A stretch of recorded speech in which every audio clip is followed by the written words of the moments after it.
प्रिय भक्तगण, आज पौष पूर्णिमा है और पौष पूर्णिमा पे सत्यनारायण भगवान की कथा का पाठ जरूर करना चाहिए। जैसा कि हिंदू धर्म में माना गया है कि पूर्णिमा तिथि भगवान विष्णु को समर्पित है, ऐसे में इस तिथि पे भगवान विष्णु की पूजा अर्चना भी की जाती है और कई साधक इस तिथि पे भगवान विष्णु के निर्मित व्रत भी किया करते हैं। और आज संयोग से गुरुवार है तो आज का दिन बहुत शुभ है।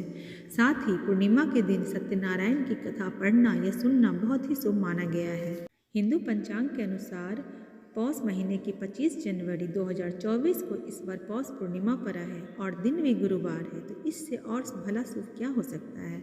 तो 2024 की ये पहली पूर्णिमा मनाई जाएगी। धार्मिक पुराणों में बताया गया है कि पौष पूर्णिमा के दिन स्नान, दान और धर्म के कार्य जरूर करने चाहिए, उससे शुभ फलों की प्राप्ति होती है।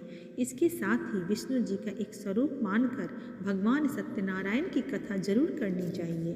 भगवान विष्णु की पूजा के साथ ही इसकी शुभ मुहूर्त भी हम जान लेते हैं कि पौष माह की पूर्णिमा का शुभ मुहूर्त क्या है। तो पौष माह की पूर्णिमा तिथि 24 जनवरी 2024 को रात 9:49 पर शुरू हो रही है। वहीं पूर्णिमा तिथि 25 जनवरी को रात्रि 11:23 पर समाप्त हो रही है। ऐसे में इस साल पौष पूर्णिमा 25 जनवरी गुरुवार के दिन मनाई जाएगी। पौष पूर्णिमा में सत्यनारायण कथा का बहुत महत्व माना गया है। पूर्णिमा पर सत्यनारायण भगवान की कथा पढ़ने और सुनने की परंपरा काफ़ी पहले से चली आ रही है। पौष पूर्णिमा जो कि भगवान विष्णु की पूजा अर्चना को समर्पित है। आज पौष पूर्णिमा के दिन भगवान विष्णु की पूरे भाव भक्ति के साथ पूजा अर्चना जरूर करें और इस पौराणिक कथा को भी सुने। इस पौराणिक कथा के अनुसार कार्तिका नामक नगरी में चंद्रहास नामक राजा राज करता था।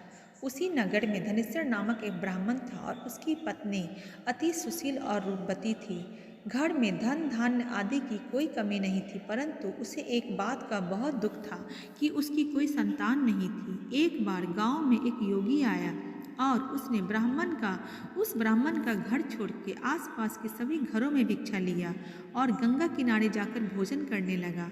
अपने भिक्षा के अनादर से दुखी होकर धनेश्वर योगी के पास जा पहुंचा और इसका कारण पूछा।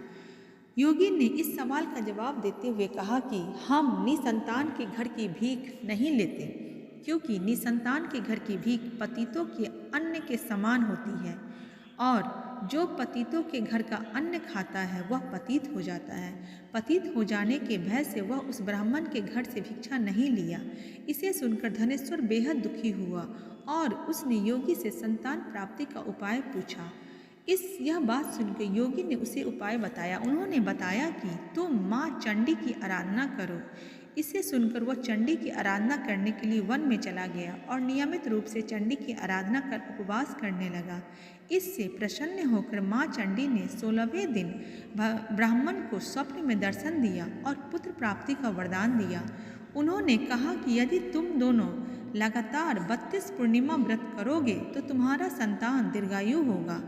इस प्रकार पूर्णिमा का व्रत करने से सभी मनोकामनाएं पूर्ण होती हैं और वह धनेश्वर ब्राह्मण को पुत्र प्राप्ति हुआ और वह दोनों पति पत्नी बहुत खुशहाल से अपनी जीवन व्यतीत करने लगे। अपने पुत्र के साथ अच्छे से एक वैवाहिक जीवन बिताने लगे और दोनों भगवान श्री हरि विष्णु की पूजा आराधना नित्य करने लगे।